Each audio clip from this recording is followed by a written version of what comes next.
Good morning and welcome to Sunrise at Sunbelt. I'm your host, Chrissy Staley, and this is the 39th annual Sunbelt Ag Expo, where there are more than 1,200 exhibitors and 4,000 products on display. And we're going to give you a sneak peek of a few of those this morning. So stay tuned to Sunrise at Sunbelt. The following is a special presentation from 10 WALB TV Albany, your ABC for South Georgia.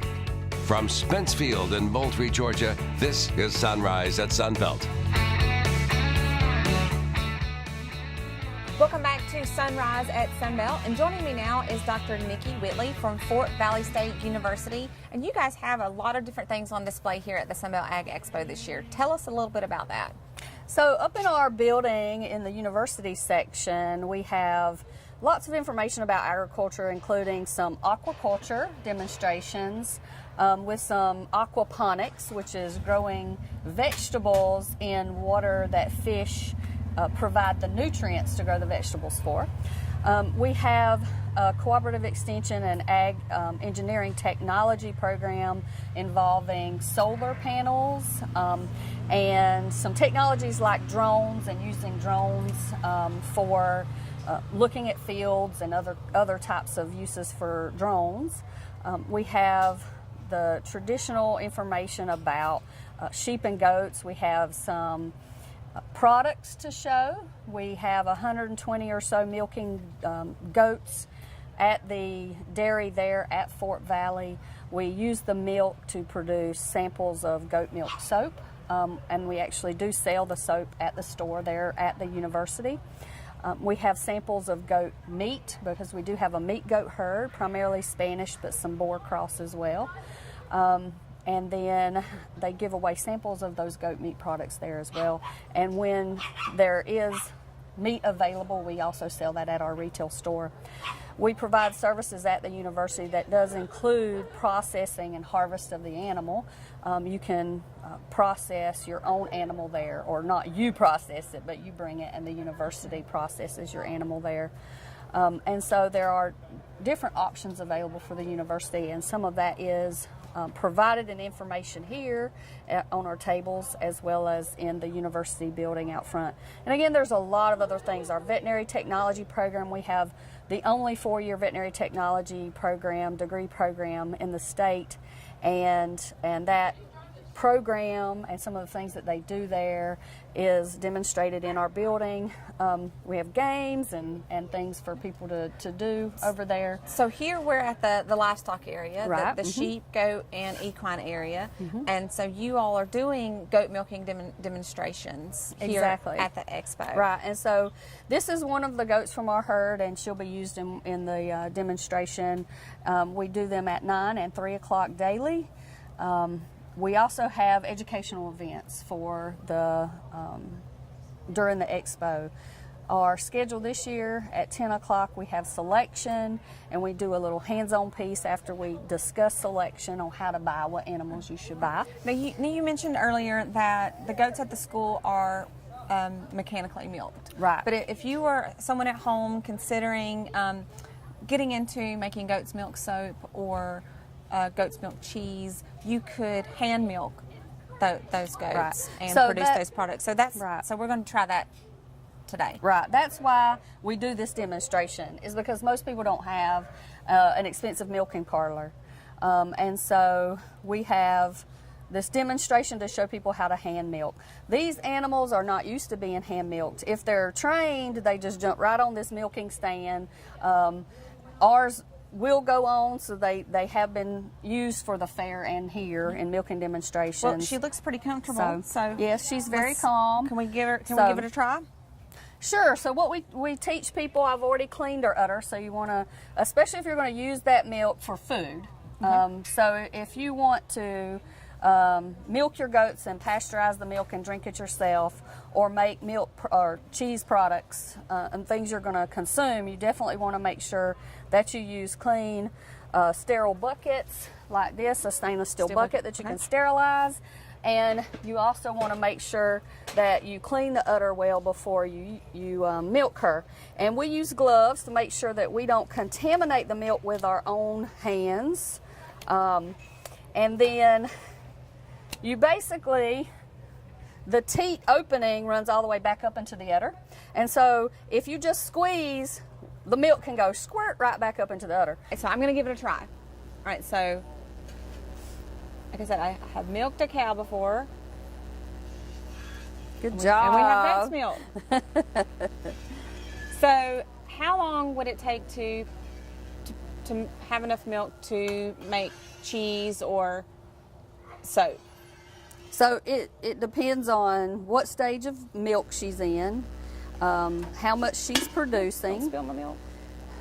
And how good you are at milking, is to see how fast, how long would it take. Experienced people can milk a lot faster, right? Yes, they can, and they can do 2 hands at a time, like you see on TV for cattle, and so it wouldn't take very long at all for them. Right. Well, And then of course this would all be sterile or sterilized. You would take this inside, and if they kick it or put their foot in it, you're gonna have to throw it out. And so we're not using this for anything, so we end up just throwing it out. okay. Well, thank you so much, Dr. Whitley. We appreciate the information on goat milk, and you can stop by in Seafort Valley State at their exhibit in the university area or out here at the livestock area. Please stay tuned for more Sunrise at Sunbelt.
Welcome back to Sunrise at Sunbelt. Joining me now is Mr. Randall Staniland. He's with Staniland & Sons, and you guys put up Shivers grain bins, is that right? No, Shivers grain drying systems and GSI grain bins.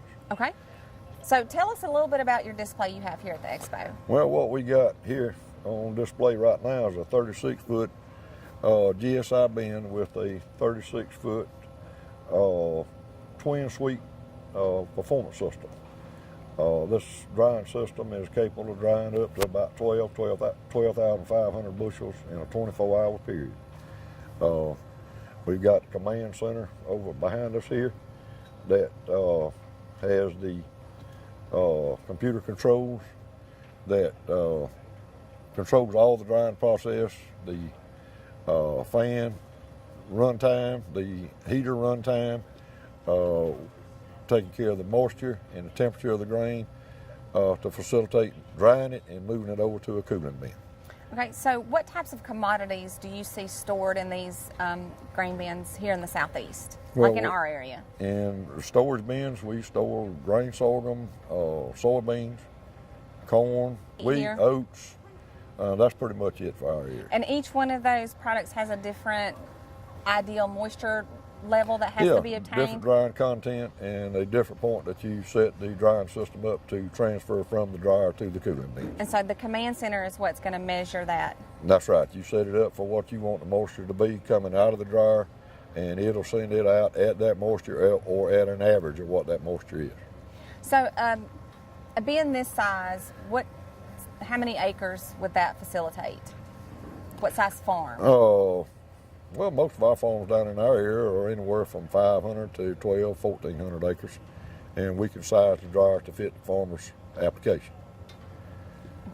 So, with the command center, you set the moisture level, and you guys are turnkey. Y'all set all that up for the farmer. Oh yeah, we start from the dirt up.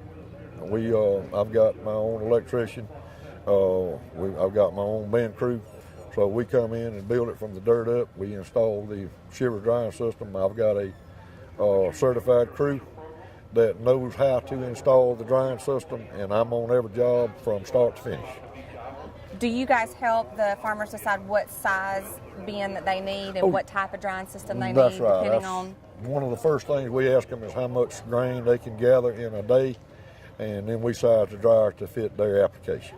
Now, when farmers cycle out different crops, this year they grow corn, next year they may grow wheat. Can they place different commodities in that same bin, or? Well, I know you can't mix them, but. Right. Well, they normally have 2 or 3 bins tied to the drying system, and then we just separate the product as it goes into the bins. The corn will be moved out first, and then they'll probably start on their soybeans later, and then on into the spring of the year, then they'll move their wheat in. And most of the time, they've already emptied out the cooling bins and getting ready for another product to go in it. All right, so there's some accessories sitting out on your exhibit as well. Let's talk about some of those. Yeah, we got the Blue Flame dryer, and we've got mounted to it the turbo booster. This dryer is designed to develop up to 3.5 million BTUs of heat. So we got plenty of drying capacity there, airflow and heat capacity to go under the bin. If it's a smaller system like a 24, they go up to a 27 or 30, then we'd put 2 of these on it to double the capacity. So tell folks where they can find you here at the Sunbelt Ag Expo. Well, I'm right here on row C, booth 30. All right. Well, thank you so much for joining us, and stay tuned because we'll be right back with more Sunrise at Sunbelt.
Welcome back to Sunrise at Sunbelt, and joining me now is Christy Wilkins, the owner of Run to the Farm.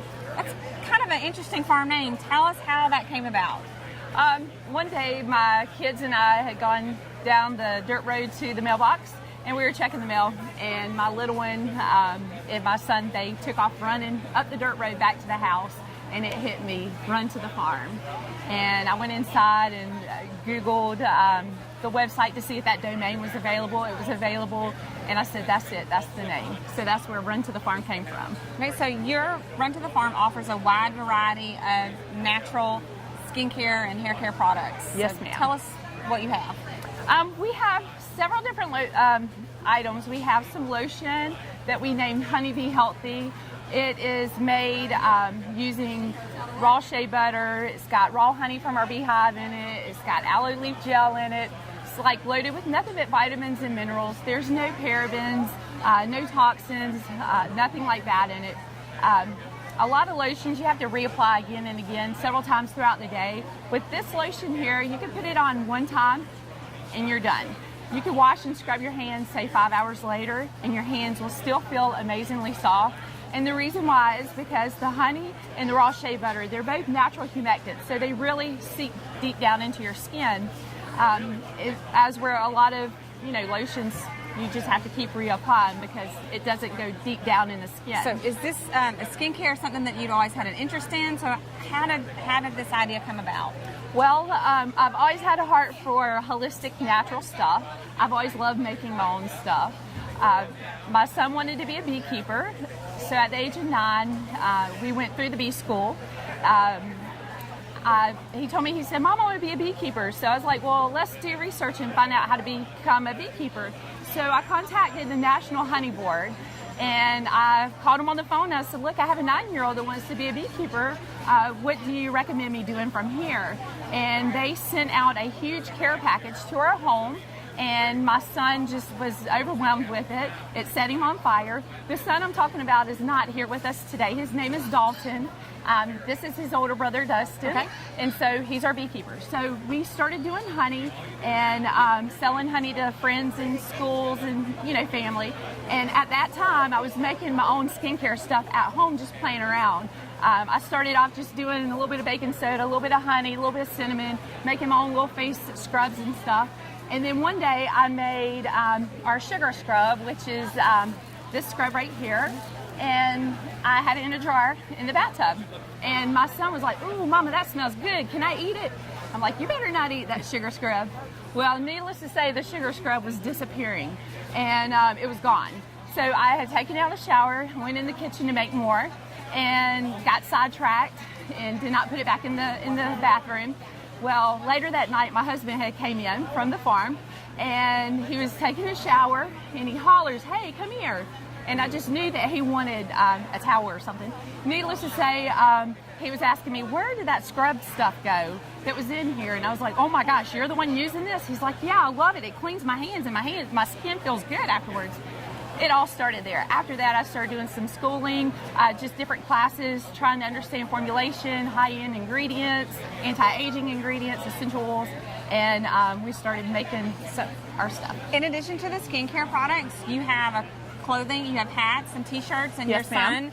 My son and my makes father, jewelry. they make jewelry.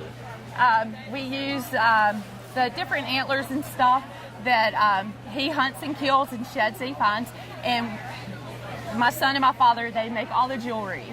Everybody in our family has their own role in the business. My father and my son do the jewelry. My mother helps me bottle and label, and my little girl, she's the boss of us all.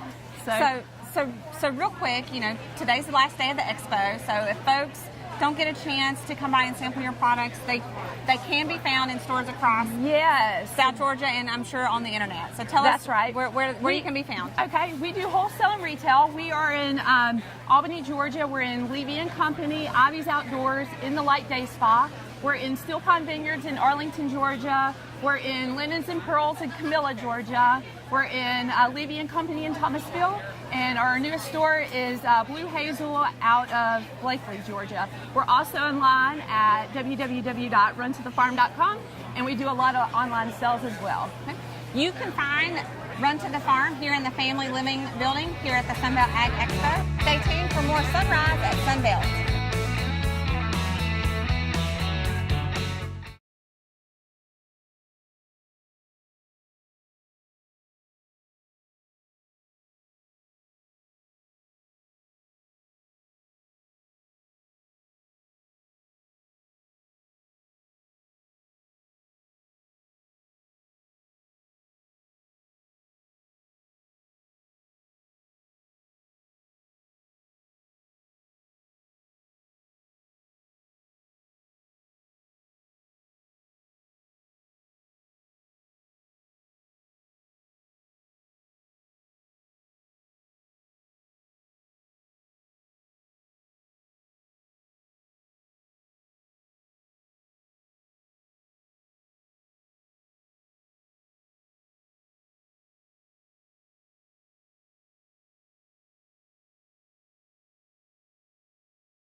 Welcome back to Sunrise at Sunbelt. Joining me now is Greg Parrish with Farmers Organic, and you guys sell a large variety of different types of compost and fertilizer that are all natural.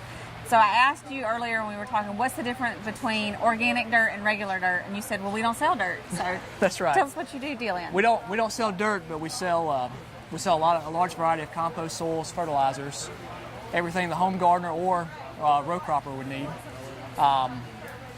Our number one compost is a chicken manure compost that we've developed over the years, and a really neat one that we do.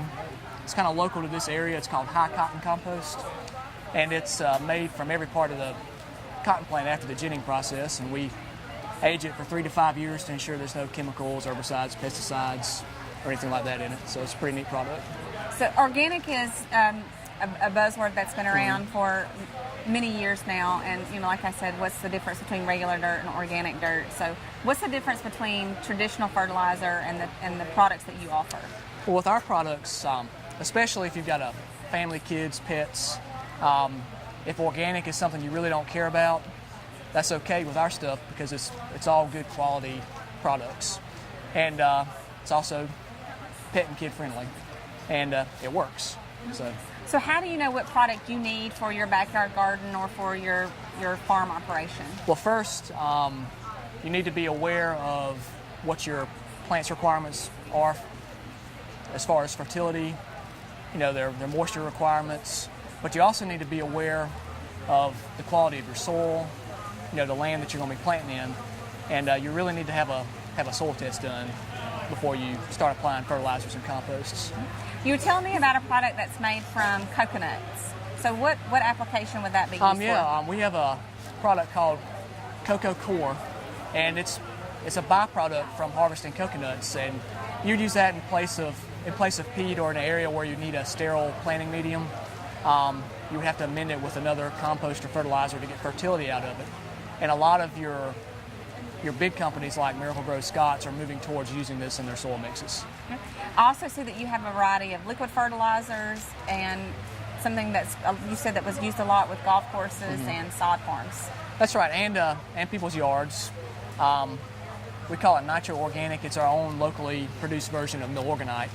And for the viewers that are familiar with it, they know it's very, very good stuff. And it's a little aside, if you're using it in a flower garden or a vegetable garden, it'll keep deer and rabbits away for up to 4 weeks. Okay, so we're always battling the deer in our garden at home, and the rabbits. They seem to eat more of the garden. Oh yeah, me too. Than we do. If I forget to put it out, I'll lose my garden. So tell folks where they can find you here at the Sunbelt Ag Expo. You can find us here at the Sunbelt Ag Expo at the Haas Tool Sustainable Living Center. As a side, the garden out here was grown using our materials. So if you come out here and you want to take a look at this garden and you're interested in our stuff, you can see the results right out there. So whether you have a half an acre or 1,000 acres, stop by and see Greg and the team at Farmers Organic, and they can tell you what types of fertilizers and compost that may be useful to your operation. And stay tuned, we'll have more from Sunrise at Sunbelt.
Welcome back to Sunrise at Sunbelt. Joining me now is Mr. Tom Friedel, and he oversees one of the most popular demonstrations here at the Sunbelt Ag Expo, the dog trials. Right.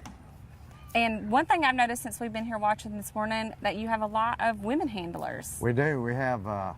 We've had a big increase in female handlers in the last few years, and they really love it. And some of them do quite well. In fact, Debbie Bailey from the Columbus area won the trial yesterday. Okay. So every day there's a new competition. Right. It's 3 separate trials. All of them are sanctioned by the National Association and the State Stock Dog Association. And they're competing here for points toward the national finals. Okay. So tell us a little bit about what folks see during the demonstration. What is it simulating? Well, it simulates the uses you would have for a dog on the farm. In other words, taking the stock through gates, splitting stock off to say medicated or whatever, and putting the stock in pens. Okay. How many contestants do y'all have this year? I think we got a few more today because some new people came in, but we had 85 roughly yesterday. Is everyone at the trial using a Border Collie, or are there other breeds? We are all using Border Collies. However, all this competition is open to any breed, but there's not another breed that can compete with a Border Collie. Is it their speed or their agility? What makes them the... That and the intelligence also. They're the documented most intelligent breed of dog there is. So tell us what times folks need to come out today to see the dog trials, because this is their last chance for this year at the Sunbelt Ag Expo. We start at 7:30. Of course, the gates don't open till 8, and we will go till at least 5 o'clock. Okay. So all day tomorrow, today, we'll be here running dogs, yes. So this is an actual competition. There is prize money at stake. It's not just for the spectators here at the expo. That's right. There's prize money at stake, and also we give the top 3 winners each day a trophy, and the overall winner for all 3 days gets a really super nice trophy. Well, thank you so much for joining us this morning, Mr. Tom. Thank you for joining us for Sunrise at Sunbelt.